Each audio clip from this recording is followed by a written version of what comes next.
Oke. Oke. Terus, saya balik ke yang indikator pertama, kinerja karyawan. Saya dapat menguasai bidang pekerjaan yang saya kerjakan secara mandiri. Menilai kinerja enggak?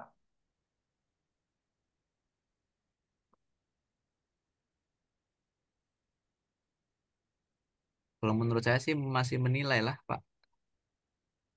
Oke.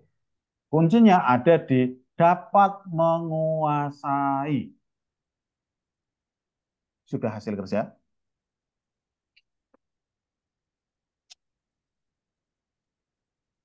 Belum, Pak. Menguasai itu kan baru kemampuan, kompetensi. Ya kan? Ya. Belum sampai pada dia menyelesaikan atau enggak. Oh, berarti saya menyelesaikan pekerjaan secara mandiri. Itu kali, Pak. Nah, oke. Kalau itu boleh. Oke. Indikatornya nanti penyelesaian Ya. menyelesaikan tugas secara mandiri gitu. Ya, ini sampai kepada memang yang kita ukur.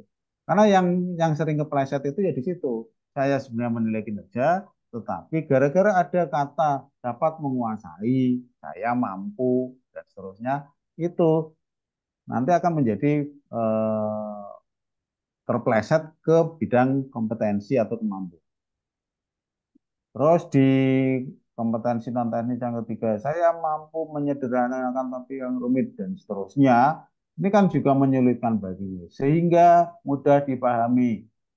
Jangan berayun ya. Kalau kita mau berkomunikasi secara asertif, ya udah langsung aja bahwa saya mampu atau saya menerap Mampu bisa dan menyederhanakan, seterusnya. mampu menyederhanakan topik yang rumit dan sensitif. Titik, titik gitu. Halo, Pak Heru. Hilang apa? Nggak usah. Gimana, Pak? Dan sensitifnya nggak usah. Oke. Karena itu Bikin sama dua juga, pertanyaan berarti, Pak. ya bikin dua pertanyaan kalau memang ini. Dan Hmm. nanti kan kalau di apa namanya, kalau di kalau di tesis mungkin akan seperti itu. Oh satu ini, kalau di jurnal ya udah yang tadinya menjadi dua, eh, langsung aja indikatornya, menyederhanakan topik rumit, mengapa topik yang sensitif misalnya, itu langsung aja dibuat jadi indikator. Kan indikator di jurnal itu kan pengembangan dari teorinya apa, atau mungkin pernah ada penelitiannya siapa, nanti kita kembangkan, oh yang kita pakai adalah ini. Jadi indikator awalnya itu cuma tiga, nanti kita kan boleh di jurnal itu langsung mengarah pada pengukurannya. Jadi di jurnal itu lebih kepada pengukurannya, bukan indikatornya. Oke, terus disiplin, kehadiran. Saya tidak pernah absen dari pekerjaan. Oke, saya menjaga tingkah laku sesuai norma. Saya, nah ini yang ketiga, kalimat selalu, selalu seharusnya, harus, sebaiknya, dan seterusnya itu dihindari. Membuat kuesioner. Tuh. Terus, cara ngukur apa benar indikatornya atau enggak, misalnya hadir di tempat kerja itu, misalnya nanti tepat atau enggak, oh, tepat atau apa. Nah. Hadir di tempat kerja menunjukkan disiplin seseorang enggak? Apakah kehadiran kerja itu menunjukkan disiplin tidaknya seseorang? Ya, berarti indikator. Apakah ketaatan pada aturan menunjukkan disiplin tidaknya seseorang? Ya, berarti benar. Ya. Apakah ketaatan pada standar kerja menunjukkan disiplin tidaknya seseorang? Ya, berarti benar. Ya. Sudah, itu aja. Jadi sebelum sebelum kemana-mana, cara mengetes variabel indikator, kita punya variabel, punya indikatornya, dites saja ditanyakan dibalik. Apakah terampil dalam penyampaian itu menunjukkan kompeten tidaknya seseorang, kompetensi non teknis seseorang? Apakah bersedia mendengarkan orang lain menunjukkan kompeten tidaknya kompetensi teknis seseorang atau tidak? Ketika jawabannya iya, berarti benar indikator. Ketika jawabannya masih ragu-ragu, tanyakan kedua.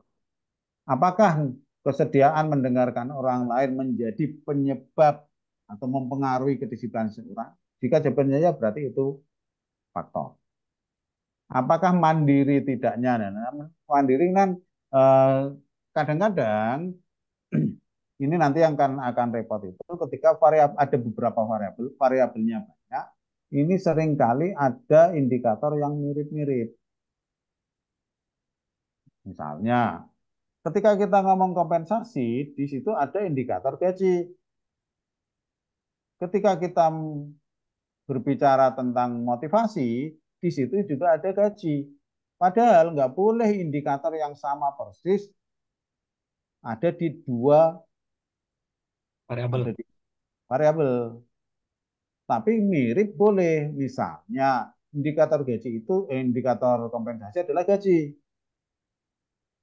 tapi indikator motivasi itu upaya mendapat gaji layak misalnya,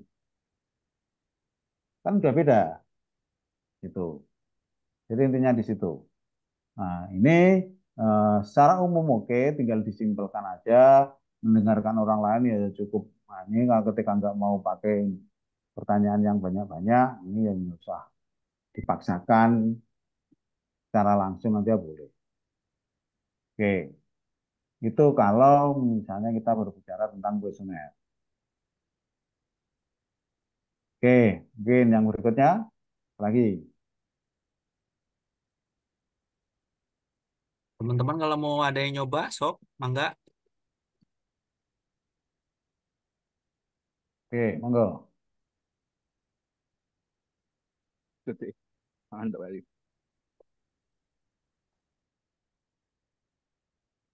Panu, Panu. Atau sudah ada yang punya apa? Mulai nulis latar belakang. Saya mau dikoreksi, Pak. Ya, kita lihat aja. Waduh, tadi dulu. Tapi belum semua kayaknya. Bentar, Pak. Pak, minggu depan koreksi dong, Pak. Kalau offline, Pak. Biar lebih fokus gitu, Pak. Oke.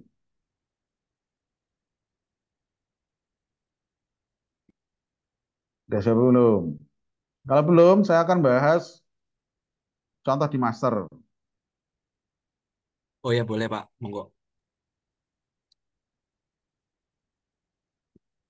Nanti tinggal sesuaikan aja kalau kita udah punya ide. Kalau ada jurnal yang lainnya sama juga. Oke, tadi kita sudah sampai pada judul. Judul itu sebenarnya lebih baik yang menarik. Kalau nanti judulnya misalnya, yes, makanya eh, ketika kita membuat jurnal nanti kita ada kewajiban untuk membuat jurnal yang apa namanya, landasannya adalah tesis kita misalnya.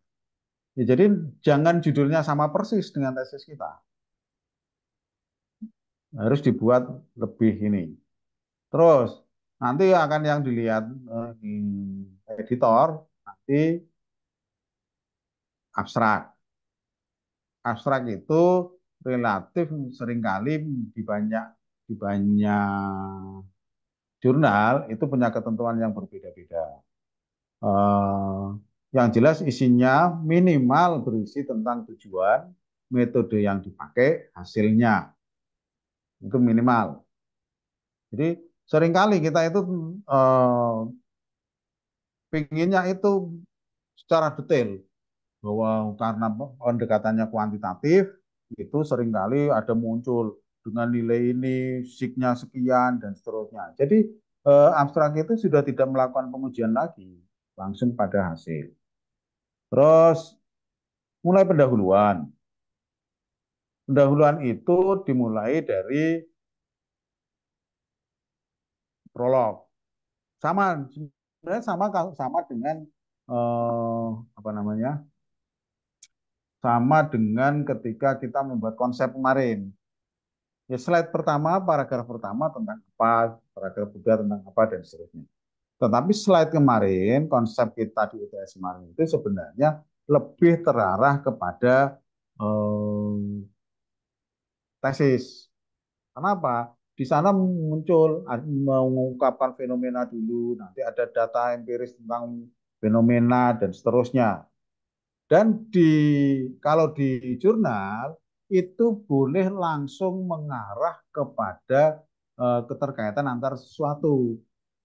Misalnya ini tadi di sini ini tentang permasalahan umumnya itu ada niat untuk tinggal. Kalau di tesis proposal kita nanti itu dimulai dari niat untuk tinggal. Bahwa permasalahan yang muncul terjadi apa mungkin biasanya ini masuknya ke eh, pada era sekarang ini banyak ini yang banyak banyak pegawai yang seringkali berpindah-pindah, belum genap sekian tahun udah pindah ke mana dan seterusnya dan seterusnya. Itu kan fenomena. Dan nanti masuk ke arah berikutnya bahwa ada permasalahan bahwa niat untuk tetap tinggal di sebuah perusahaan organisasi ternyata sekarang mengalami penurunan dan cerita-cerita tentang itu dan seterusnya terus dikemukakan faktornya dan seterusnya. Tapi kalau untuk jurnal kita boleh langsung ke permasalahan bukan permasalahan utamanya langsung tetapi kita bisa kepada faktornya langsung. Tapi seyogianya jangan dimunculkan dulu. Ini kan kepemimpinan Pancasila, tapi jangan langsung kita ngomong bahwa ada permasalahan kepemimpinan Pancasila itu penting untuk niat untuk tinggal.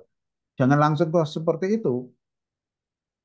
Kenapa? Kepemimpinan Pancasila itu kita anggap sebagai sebuah hal yang membedakan penelitian kita dengan yang lainnya.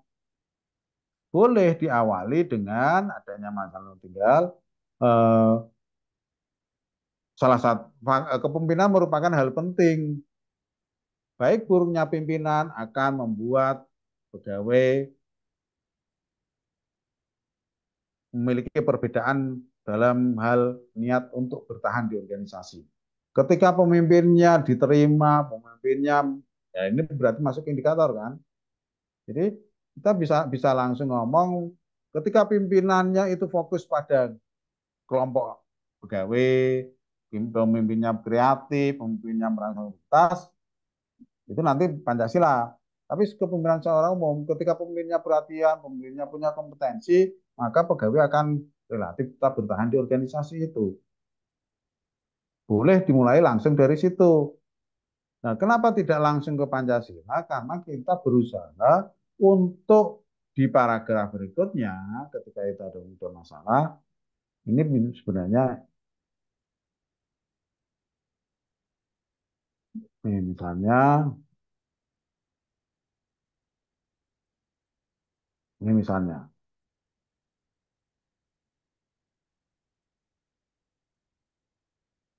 ini dimulai dari adanya ini dan seterusnya dan seterusnya. Nah, cuma masalahnya ini, kalau dalam jurnal ini, nah, ini dibalik konsepnya. Konsep jurnal, dia udah ngomong kepemimpinan Pancasila secara umum. Sebenarnya ini secara umum. Bahwa kepemimpinan Pancasila dapat menumbuhkan apa, ini apa, dan seterusnya. Nah, setelah kita ngomong tentang itu, baru dia langsung ke ini. Ini yang menjadi kunci. Harus ada gap penelitian. Kalau tadi ini gapnya itu memang sudah menunjukkan adanya kepemimpinan Pancasila, ya boleh kita memulai dari cerita bahwa kepemimpinan Pancasila itu menjadi satu yang mempengaruhi, menentukan tujuan kan secara umum itu. Betapa pentingnya kepemimpinan Pancasila dikemukakan di sini. Mempengaruhi kelompok, budaya, kepemimpinan ini kan sebenarnya prolog awal tentang kepemimpinan Pancasila ini. Tetapi yang berbagai temuan sudah ada di situ, terus di sini baru diungkapkan. Ini yang menjadi penting, yang harus ada. Terdapat temuan menarik di mana penelitian yang pernah ada mendapatkan hasil yang berbeda. Ada. Kepemimpinan berpengaruh terhadap tone of intention. Penelitiannya siapa? Yang berarti bahwa kepemimpinan yang baik akan justru menurunkan niat karyawan untuk tinggal. Seorang pimpinan perlu menciptakan interaksi kenyamanan yang dirasakan menimbulkan keinginan karyawan untuk tinggal. Ini berbeda dengan penelitian yang lain, di mana kepemimpinan tidak dapat mempengaruhi niat karyawan untuk tinggal. Di sini kuncinya. Harus ada argumen adanya gap penelitian. Kalau ternyata temuannya sudah sama, ya udah nggak usah ribet lagi kita melakukan penelitian. Nah, dengan adanya gap ini, nanti kita bisa cerita dulu tentang cara pandang kita, bisa juga kita berbicara tentang bahwa karena ada perbedaan, adanya perbedaan dalam apa namanya? Adanya perbedaan temuan di penelitian sebelumnya menunjukkan bahwa permasalahan tentang kepemimpinan ini terhadap ini masih ada potensi temuan yang akan berbeda. Adanya gap penelitian tersebut menunjukkan bahwa permasalahan tentang kepemimpinan ini terhadap ini perlu untuk ditelaah kembali. Intinya di situ. Menunjukkan karena ada gap bahwa perlu ditelaah kembali. Terus langkah berikutnya, kalau ada gap, ini kita wajib menunjukkan apa yang akan kita lakukan untuk mengisi gap itu. Jadi nanti ketika ditesis sama juga. Tesis, misalnya gapnya ada 3. Ada variabel A, B, C terhadap D. Semuanya dikemukakan bahwa ada gapnya semua. Berarti tindakan kita mengisi gap ya harus 3 gap itu harus kita munculkan. Sehingga kalau memang kita tidak mau repot terlalu banyak ininya, ya munculkan satu gap utama, itu yang akan kita menjadi fokusnya. Kebaruan cukup di satu aja nggak apa-apa. Sayangnya kadang-kadang masih ada yang pinginnya semua variabel dicari gap-nya, tetapi tidak jelas apa yang dilakukan untuk mengisi gap itu. Contoh di sini, penelitian ini berupaya mengisi kesenjangan ini terhadap ini. Penelitian ini berusaha mengungkap peran kepemimpinan secara lebih spesifik, yaitu kepemimpinan Pancasila dalam mempengaruhi nilai tinggal secara langsung dan tidak langsung dengan menambahkan atau menyisipkan kepuasan kerja sebagai pemediasi. Ini kuncinya di sini. Setelah ini, karena ada alur baru kepemimpinan Pancasila ke niat untuk tinggal melalui kepuasan, berarti di bawahnya harus menjelaskan logikanya. Ketika pemimpinan, nah logikanya gini, ini kan tadi menambahkan kepuasan kerja sebagai intervening. Karena ini sebagai intervening, maka kita memberikan argumen bahwa benar loh alurnya. Kita cerita yang berikutnya di bawahnya.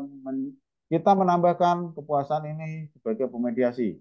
Berarti di tahap berikutnya di bawahnya, kita harus cerita tentang alur kepemimpinan Pancasila ke kepuasan, kepuasan ke kinerja.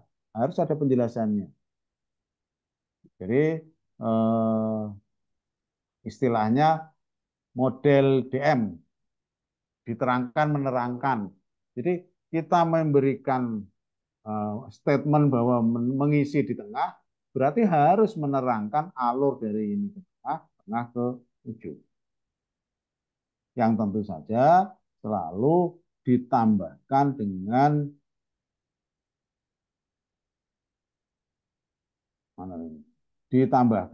referensi-referensi ini. Misalnya, contoh di sini, kepemimpinan Pancasila adalah suatu kepemimpinan yang dilandasi oleh nilai-nilai Pancasila. Kepemimpinan penting karena mengedepankan sikap moral. Ada pembuktiannya siapa? Prinsip utama Pancasila ini menunjukkan kemunculan sikap dan seterusnya dan seterusnya.